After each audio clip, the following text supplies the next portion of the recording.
gitu. Mungkin udah yang aku biasanya selalu melihat dulu keluargaku, kanan kiri aku, cita-citaku kayak musola aku di Banyuwangi, taman pendidikan aku di Banyuwangi udah cukup belum, udah terpenuhi belum.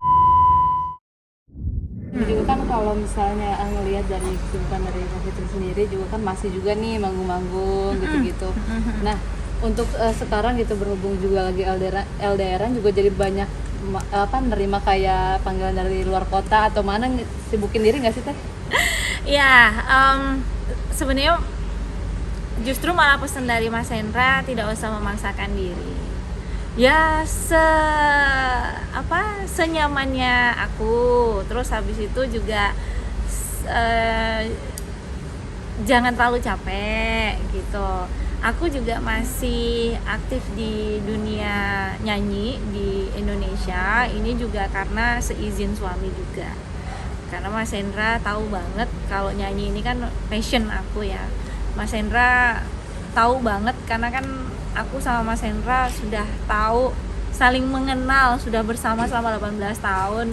Jadi alhamdulillah tidak pernah menghalangi, dan aku pun juga tidak maksa gitu. Justru malah aku waktu itu gimana ya, apa aku ikut ke sana? Jangan, udah bolak-balik aja. Lagian juga aku nitip Bunda harus jagain mama sama bapak ibu kayak gitu. Jadi ya kenapa berat ya, karena kan sebenarnya hati aku di sana tapi secara secara raganya itu di sini, dan aku harus jagain bapak ibu mama. Dan ya sebenarnya kan pengen kangen setiap hari itu memang iya gitu ya. Cuma bismillah lah, mungkin karena ini juga pengalaman pertama ya buat aku, jauh seperti ini kan masih butuh penyesuaian, butuh adaptasi, adjusting hati, pikiran. Tapi sih alhamdulillah sudah lebih pelan-pelan, sudah lebih kuat, sudah lebih tegar gitu. Ditambah dengan adanya kegiatan kayak gini, setidaknya kayak kalau orang Jawa tuh apa, nyelimur nih gitu. Jadi nggak terlalu berat banget aku menjalani hari-hari. Tapi emang ini jadi yang paling terlama nggak sih Teh untuk LDR? Iya dong, karena kan aku aimingnya ini adalah sudah pertama aku dengan Mas Hendra kita siap untuk melangkah, untuk mengambil pekerjaan di luar negeri. Berarti itu udah kayak divonis selamanya. Kenapa? Karena sampai pensiunnya Mas Hendra, karena kan statusnya pegawai tetap. Jadi ya sudah dibilang ya sudah sampai nanti, sampai kemana Tuhan membawa kami gitu. Jadi bukan ibaratnya hanya kontrak setahun, 2 tahun, 3 tahun gitu, enggak, ya sudah selamanya di sana sampai pensiunnya.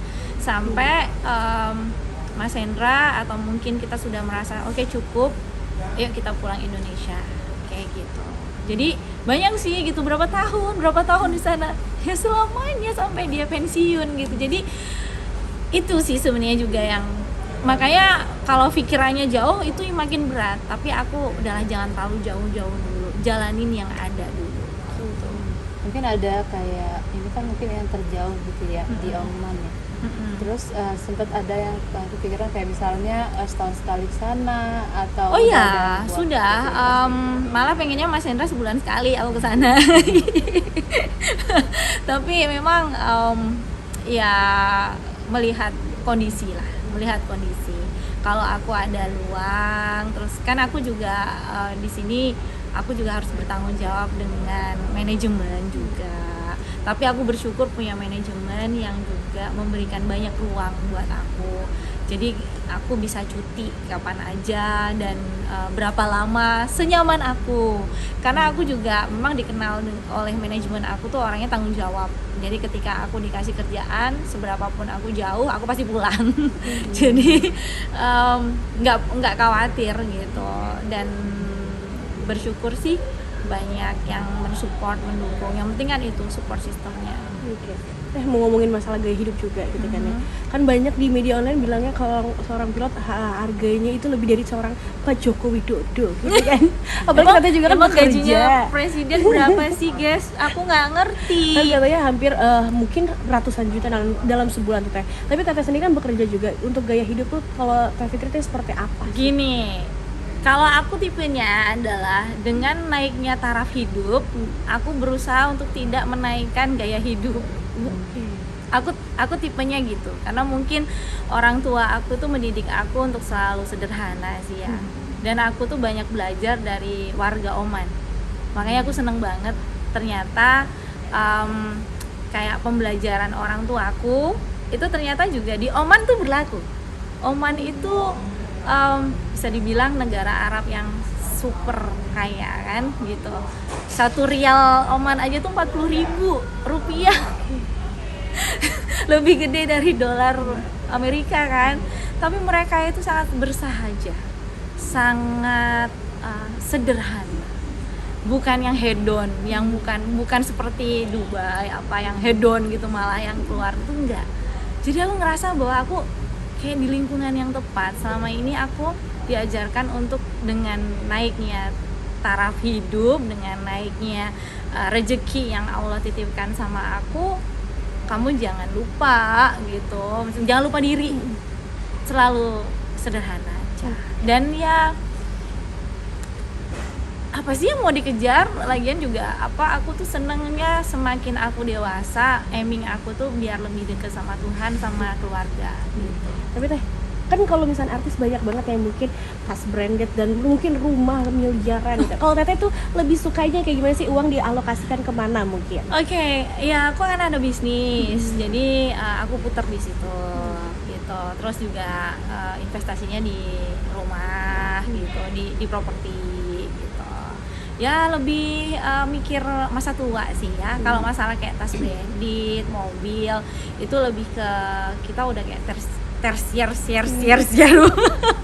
itu kayak ibaratnya gift lah dari suami kayak gitu. Mungkin udah yang aku biasanya selalu melihat dulu keluargaku, kanan kiri aku, cita-citaku kayak musola aku di Banyuwangi, taman pendidikan aku di Banyuwangi udah cukup belum, udah terpenuhi belum, baru aku memikirkan diri aku. Maksudnya ya paling deket orang tua aku, keluargaku itu sudah terpenuhi belum, baru aku mikirkan ikhlas gitu lah, aku mau ngeluarin tuh ikhlas. Kalau belum tuh rasanya kayak aduh ini gimana gitu, nggak tega, aku orangnya tuh nggak tegaan. Jadi tampil apa adanya aja sih gitu. Kalau mungkin memang suatu saat nanti kedepannya Allah menitipkan rezeki lebih dari aku untuk aku, ya aku pun juga harus dengan hati-hati membelanjakannya gitu. Tapi mau ngomongin masalah gaya hidup lagi nih Teh, kan banyak yang bilang kalau Teteh uangnya nggak berseri, income dari suami, income dari Teteh gitu kan. Ada nggak sih orang kayak ya kalau nggak berseri ya nggak bisa dipakai mbak, uangnya gimana tapi sih? kalau ada yang bilang gini, jangan dieman-eman dong, beli kayak buat diri sendiri, mungkin beli apa kek buat diri biar heboh gitu. Alhamdulillah kemarin kan suamiku udah ngasih bekal tas lah ya gitu. Itu untuk kalau aku kan ini buat Bunda kalau nanti sering bolak-balik ke Oman gitu kan, kayak travel bag gitu. Jadi ya udah itu mah aku mah apa ya, gimana ya kalau orang bilang Teh nggak ke pengenan ke branditan gitu loh. Jadi kadang nih aku dikasih branded, ya udah kalau misalnya di pesawat taruh bawah, taruh ini, kadang di mobil kepala kakak aku yang heboh sendiri gitu, kok taruh di situ gitu kan. Nah gimana mbak, ya udah punya pakai aja gitu kan. Jadi kadang ya udah ya bukan, alhamdulillah suamiku tahu aku banget gitu loh. Maksudnya kayak HP aja gitu. Aku kalau nggak memang udah sampai yang butuh banget, yang memang harus ganti, yang memorinya udah sampai mentok, udah mati, aku nggak ganti HP walaupun udah yang lewat masanya. Oh, oke. Berarti tuh kalau dibeliin apapun baru di ini ya, bukan yang beli sendiri ya? Ya aku beli sendiri juga bisa. Dan tapi kayak sayang aja gitu loh, masih bagus gitu loh, masih bagus, masih enak dipakainya, masih kayak mobil gitu, masih enak kok, masih nyaman, kenapa sih mesti ganti kayak gitu. Jadi kalau mau ganti tuh mikirnya tuh panjang gitu, nanti gimana, ngapain, gimana ya, kayak gitu. Jadi tuh masih gaya emak-emak yang kayak gitu. Berarti nggak ada gengsi ya, apalagi kan kalau di dunia artis mah ada aja ya kayak gitu. Gini, yang penting punya. Di saat aku harus diundang yang bergengsi, aku punya gitu. Tapi nggak harus banyak serinya gitu loh. Yang penting duit, ya kan? Kalau untuk acara, misalkan aku ke acara biasa, santai, ya apa adanya diriku lah. Wong aku emang suka backpackan, ya udah backpackan aja. Emang aku kan bahkan kadang kok nggak ganti-ganti sih kamu? Jadi gimana? Memang aku orangnya kan tipenya loyal ya, sama suami, sama cowoknya aku loyal. Lebih ke situ ya. Kalau enggak kan bosen aja. Jadi apa ya, aku tuh memang tipikal ya beda-beda lah, gini loh, beda-beda. Kalau tidak bisa menyamaratakan orang, ibaratnya kalau suatu saat nanti aku tuh sudah memang dalam tahap ibaratnya barangku branded semua misalkan, ya itu sudah merasa bahwa sudah cukup, dalam artian keluargaku udah mapan, udah semuanya wis nggak mikir gitu, baru aku akan membahagiakan diri aku. Tapi aku selalu tetap punya batasan, selalu punya goal yang di luar itu. Dalam artian ya aku pengen bikin yayasan, pengen punya panti asuhan kayak gitu. Jadi itu yang membatasi aku untuk misalkan sak wiyah gitu. Itu.